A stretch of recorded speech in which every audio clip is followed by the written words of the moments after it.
ఇప్పుడు మీరు చెప్పే క్రమంలో ఫస్ట్ నిద్ర గురించి ప్రారంభించారు, నిద్రతోనే ప్రారంభించారు. అవును. ఈ నిద్రపోయే టైంలో సడన్గా మెలకు వచ్చి కొంతమందికి తిమ్ముర్లు వస్తుంటాయి. ఎందుకు వస్తుంది తెలియదు, కొన్ని క్షణాల పాటు భరించలేని బాధను అనిపిస్తారు. అసలు ఊహాతీతమైన బాధ చెప్పుకోలేరు కూడా, చెప్పలేనంత బాధ వస్తుంది. అది ఎందుకు వస్తుంది?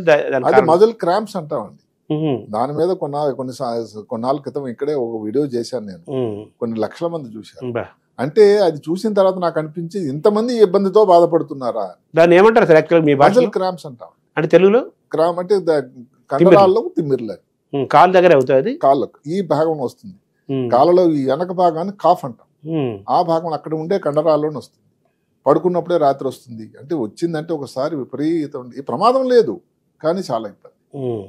వచ్చిన తర్వాత నిద్ర పట్టదు, ఇంకా అది రిపీట్ అవుతూ ఉంటుంది. ఇది చాలా ముఖ్యంగా ఏమిటంటే పొగ త్రాగే వాళ్ళలోని, మద్యం సేవించే వాళ్ళని, ఊబకాయం ఉండే వాళ్ళలోని, ఏదైనా కారణాంతరం వల్ల షుగర్ బీపీ ఉన్న వాళ్ళు, స్త్రీలలో సంఖ్యాపరంగా ఎక్కువ శాతం ఇవి జరుగుతూ ఉంటాయి. దానికి కొన్ని విధానాలు, దానికి పద్ధతులు ఉన్నాయి. కొన్ని పరీక్షలు చేసి దానికోసం వైద్యం చేసినట్టయితే తగ్గడానికి అవకాశం ఉంటుంది. ఊబకాయం ఉన్న వాళ్ళ మటుకు బరువు తగ్గాలి.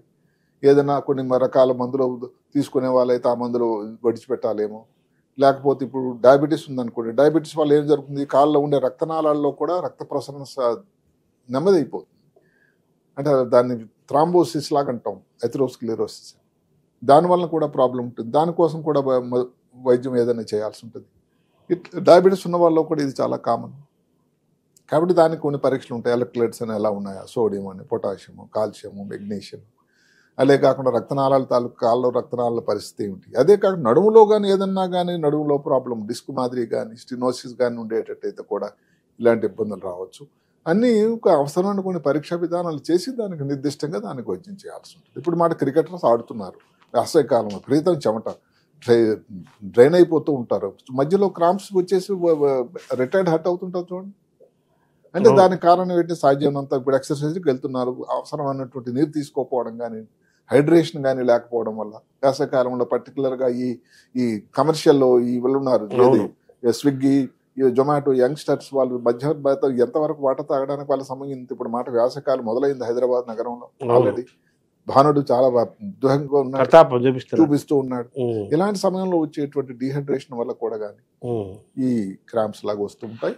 చాలా కారణాలు ఉన్నాయి. దాని కారణాలు వెతికి దానికి వైద్యం చేస్తే చాలా మంచి ఫలితాలు.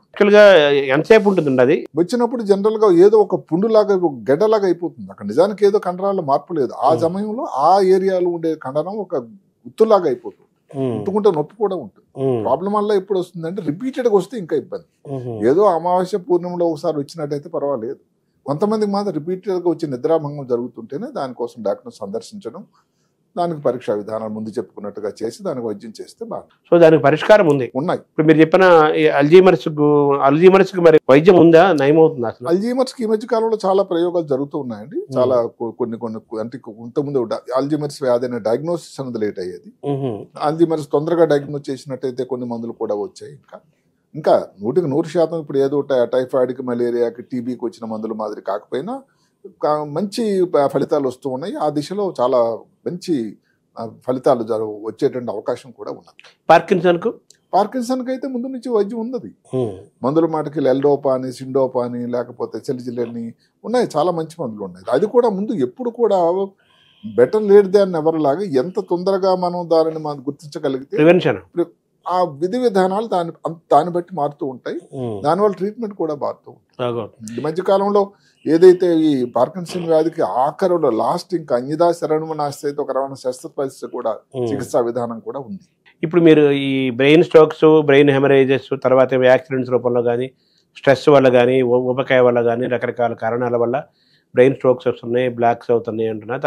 దానికి చికిత్స ఇస్తున్నారు కదా, వాటి యొక్క సక్సెస్ రేట్ ఎలా ఉంటుంది? After surgery, after treatment power of brain ఎలా పనిచేస్తుంది, ఎంతవరకు పనిచేస్తుంది? ఇది సక్సెస్ రేట్ అన్నది ముఖ్యమైన విషయం. అందరూ గమనించాల్సింది అంటే దేని మీద ఆధారపడుతుందంటే మనం ఏదైతే శస్త్రచికిత్స చేసే ముందు వ్యక్తి ఉన్న పరిస్థితి ఏంటి, ఎంత లేటుగా హాస్పిటల్స్ వచ్చారు, ఎంత లేటుగా డాక్టర్ గారిని సందర్శించారు, కన్సల్టేట్ చేశారు అన్నదాన్ని. ఇప్పుడు యాక్సిడెంట్ అయిందండి, ఎక్కడో ఒక పెరిఫెరీలో అయింది, అక్కడ రూరల్ ప్రాంతంలో అయింది. ఇప్పుడైతే ప్రతి దగ్గర కూడా న్యూరో సర్జన్లు వచ్చారు. సంతోషమైన పరిణామం. ఎందుకంటే ఇప్పుడు ఖమ్మంలో ఉన్నారు, లేకపోతే వరంగల్లో ఉన్నారు, లేకపోతే మీ కరీంనగర్లో ఉన్నారు. ఒక 15 సంవత్సరాలు 20 సంవత్సరాల క్రితం అక్కడి నుంచి రావాల్సిందేగా హైదరాబాద్ నగరానికి. అక్కడ నుంచి వచ్చేటప్పటికి ఎన్ని గంటల సేపు ప్రయాణం, వారికి అంబులెన్స్ ఎంత తొందరగా దొరుకుతుంది, ఈ మధ్య జరిగే దాన్నే యాక్సిడెంట్లో రెండో మాట ఉంది. ఫస్ట్ యాక్సిడెంట్ అనేది ఏదో కారణాంతరం వల్ల జరిగింది. ఇంకొక మాట ఏమిటంటే సెకండ్ యాక్సిడెంట్. అంటే యాక్సిడెంట్ జరిగిన తర్వాత డాక్టర్ గారు సరైన వైద్యం అందజేసే దానికి మధ్యన ఉండే సమయం ఏదైతే ఉందో దానిలో జరిగేటువంటి ప్రమాదం, దానిని సెకండ్ యాక్సిడెంట్ అంటారు. సో ఇప్పుడు వైద్య విధానం అంతా కూడా ఏమిటంటే ఈ సెకండ్ యాక్సిడెంట్ని రాకుండా చేయడానికి. ఫస్ట్ యాక్సిడెంట్ సరే జరిగింది, సెకండ్ యాక్సిడెంట్ రాకుండా జరగదు. ఉదాహరణకు అన్నిటికంటే ముఖ్యమైనది ఏమిటి, మెదడులో తలకు దెబ్బ గాయం అయినప్పుడు అన్నిటికంటే శ్వాస తీసుకోవడం, గాలి తీసుకోవడం, ఎయిర్వే అంటాం.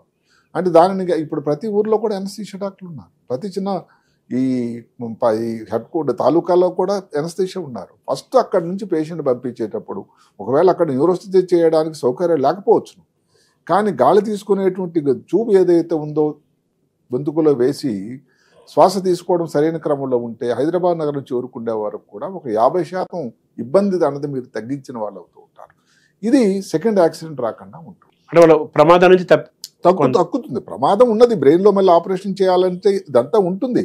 కానీ అదే బ్రెయిన్ ఆపరేషన్ చేసేసరికి కంటికి 2 పాపలు ఉంటాయండి, కంటి పాపలు అంటాం. కంటిలో లైట్ వేస్తే ఇలా చిన్నగా అవుతాయి. అంటే కంటి పాపలు మెదడు లోపల దానికి విండోస్ అని మేము అంటాం, ప్యూపిల్స్ అంటాం. ఇప్పుడు కంటి పాపలు 2 పెద్దవైపోయాయి. శాస్త్రం ఏం చెప్తుందండి, ఒక కంటి పాప పెద్దది అయిపోతే ఏ కారణాంతరం వల్ల 50% ప్రాణానికి రిస్క్. 2 కంటి పాపలు పెద్దవైపోతాయి. మరి అలా పాతకాలంలో పేషెంట్ ఇక్కడికి వచ్చేసరికి 2 కంటి పాపలు కూడా పెద్దవైపోయే ప్రమాదం అనేటువంటి పరిస్థితి. సో దానికోసం కూడా అలాంటి రాకుండా ముందు జాగ్రత్తలు ఇవన్నీ ఇప్పుడు మనం. సో బ్రెయిన్ కి కంటికి లింక్ ఉందంటారా?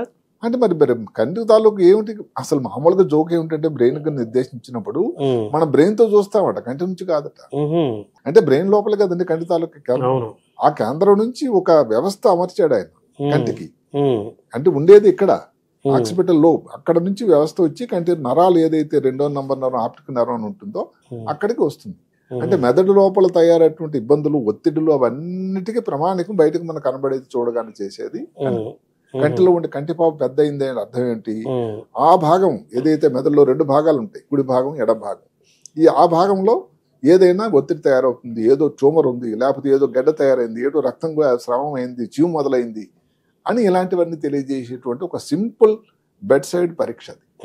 ఇప్పుడు మామూలుగా ఈ యాక్సిడెంట్ ద్వారా జరిగింది చెప్పారు మీరు, చికిత్సా విధానము దాని జాగ్రత్తలు. అలాగే మామూలు సహజంగా వచ్చే స్ట్రోక్స్, హెమరేజెస్, వాటికి స్ట్రోక్స్ అంటే జనరల్ గా శస్త్రచికిత్స అన్నది చాలా లిమిటెడ్ అండి. స్ట్రోక్స్ లో కూడా 2 రకాలు ఉంటాయి, హెమరేజిక్ స్ట్రోక్, ఇస్కీమిక్ స్ట్రోక్ అని. ఇస్కీమిక్ స్ట్రోక్ అంటే ఏంటి, మెదడులో వెళ్ళేటువంటి రక్తనాళాల్లో ఈ రక్త గమనం తగ్గిపోతుంది, స్లో అయిపోతుంది, దానివల్ల థ్రాంబోసిస్ అయిపోతుంది.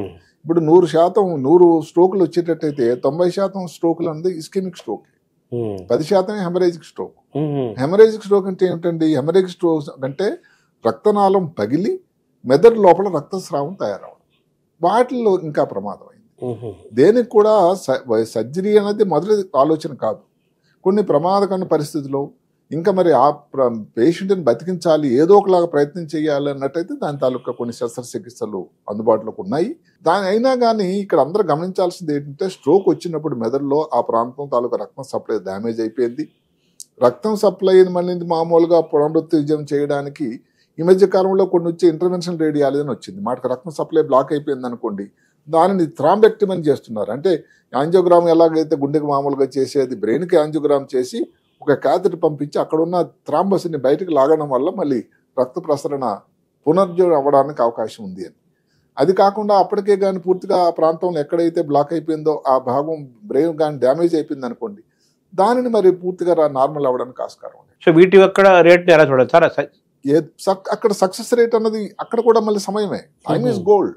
ఓకే, ఇప్పుడు స్ట్రోక్ అనుకోండి, మేము విండో పీరియడ్ అంటాం, గోల్డెన్ పీరియడ్. అంటే ఏమిటి, 4 గంటల లోపల కానీ స్ట్రోక్ వచ్చిన తర్వాత ఏదో చేతులు తిమ్మిరయ్యా, మాటలో తేడా వచ్చింది, ఏదో సైన్ చేస్తుంటే చేయి సరి కదలలేదు, అప్పుడే కానీ డాక్టర్ కన్సల్ట్ చేశారంటే బ్రహ్మాండం ఫలితాలు ఉన్నాయి.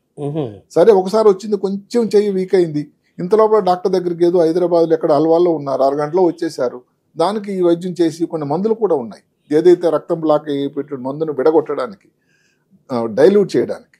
అది వచ్చానంటే అది కూడా మంచి ఫలితాలు. ఎంత 4 hours అది 4 hours. ఈ మధ్య కాలంలో దానిని ఇంకా కొంచెం ఎక్కువ చేశారు, 6 hours అని. మొత్తం మీద golden period, so called window period అనేది 4 గంటలు, 4 to 6 hours. 4 నుంచి 6 గంటలు.